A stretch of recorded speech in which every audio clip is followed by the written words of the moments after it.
Across the world, youths form the bulwark of the global workforce. Most economies in the world rely on the energy and resourcefulness of this demography. Naturally, the old give way for the new, and with the new often comes new ideas, perspectives, and new approaches to handling age-long challenges. Annually, July 15th is celebrated as World Youth Skills Day. This is a day declared by the United Nations General Assembly in 2014.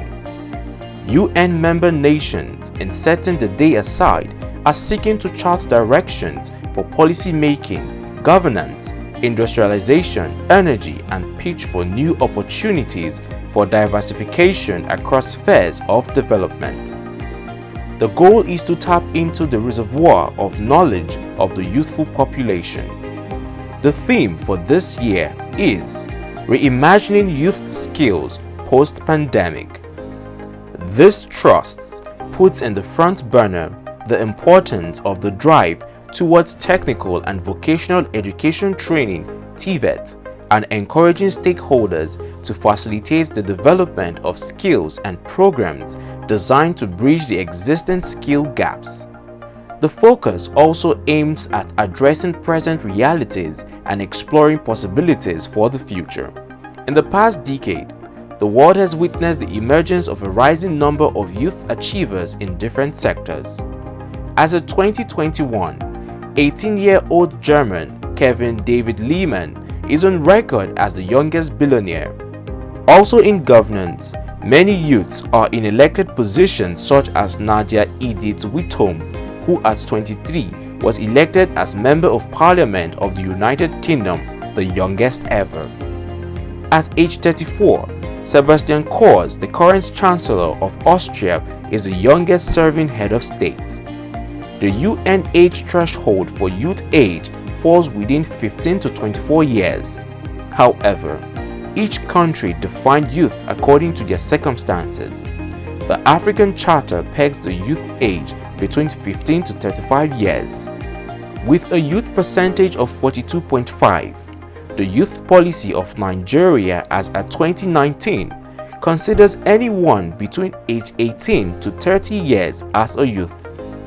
Like other nations, Nigeria is not left out in the drive towards empowering the youthful population through creation of enabling environments and policies for the youth. This has seen an influx of new blood into the financial technology sector, film and music industry, social media, fashion, manufacturing, among others.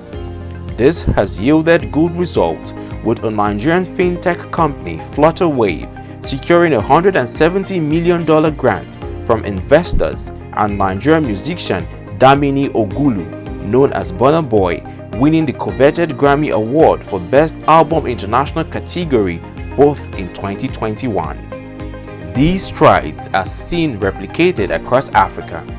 In observance of the day, AD4 TV Radio sought insights to the ways some Nigerian youths are keeping themselves gainfully employed by deploying available skills and vocations. I'm a poultry farmer, and I major in 3 kinds of birds, broilers, noilers, and layers. I've been into farming for 4 years. I ventured into this skill. A friend told me about it initially, so I felt it was something worth doing, and I got into it. But along the line, I figured out that it wasn't just about making the money, so I had to start engaging myself in other skills that could level up my technical skills in poultry farming. I'm a music producer and also a sound engineer. I discovered myself from when I was growing. Then I would say my dad also played a vital role in helping me to become a music producer that I am today. There used to be this Yamaha keyboard then that you can sequence beats on the keyboard. So I started making beats, putting one sound together to make music. From there, some people come to me and say, "Oh, I like what you do. I like this." Some people bring their music to me to, create something. I'm into arts and crafts, handmade shoes practically. The brand name is Adava Fit. I make shoes for both male and female. easy wears, cover shoes. It all started back then in Kaduna, where I did my youth service. I noticed there was high demand for handmade shoes there. I went into research and then I started my own shoes. I'm a filmmaker and a creative director. I major in film directing and cinematography. The last 14 years of my life has been into filmmaking. I never went to any film school. I learned on the job. I had like a job that was supposed to run for 2 years. So I started as a production assistant, and from production assistant I rose to the post of an assistant director.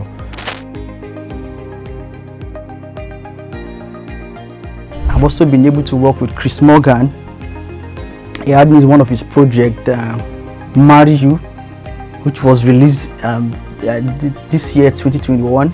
And I did a job with Squeeze Tarella. I featured YC on the project. We have 20,000 capacities for broilers, 20,000 capacity for layers, and 20,000 capacity for noilers. So, and we have other smaller segments for other beds. We're still trying to experiment on. I was part of Up North. I was one of the cinematographers. I shot the movie Broken, directed a film for the story of Goodluck Jonathan, and that was the name of that movie was called Ebele in 2015. So I've been part of so many Nollywood movies, and in terms of music videos, I shot Solomon Lange's Nagode.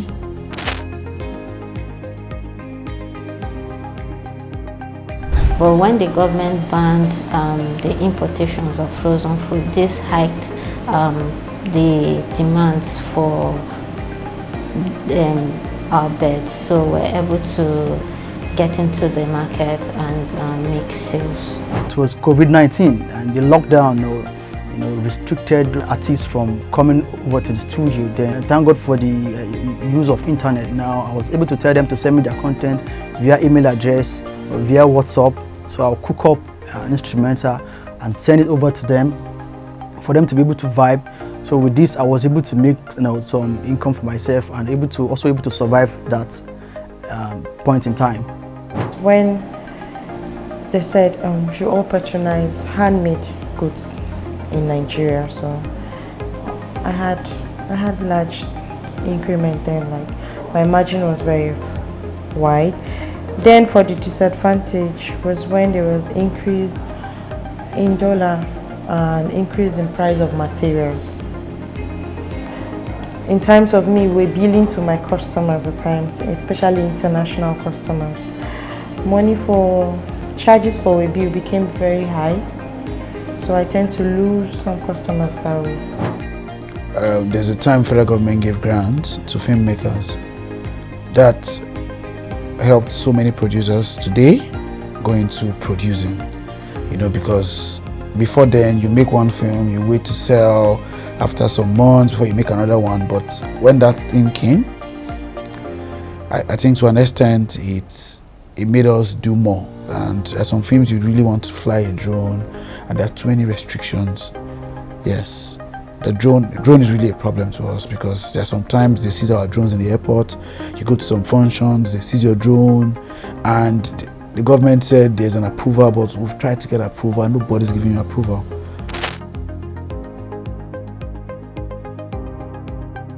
I hope that in the next 2-3 years that our farm will be the one feeding the nations. I see myself making a difference and impacting people, positively, because of the kind of music I do and my approach, towards the way I go about my production. To be one of the best producing handmade shoes, not just in Nigeria, not just in Africa, but worldwide. Wish the government try and regulate prices of materials, so we small-scale business can be able to get materials and continue business as usual. Your location doesn't matter. You can start filmmaking from anywhere. YouTube is there. Research. There's nothing that is on the internet right now. Go online, research, check whatever you want to check, and you'll be amazed how you just turn out to be a good filmmaker from just watching videos.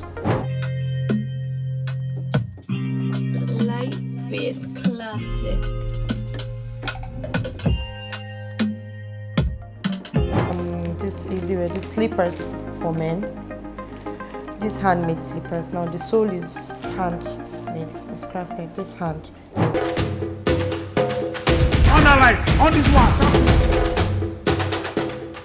Oh Lord, take over this.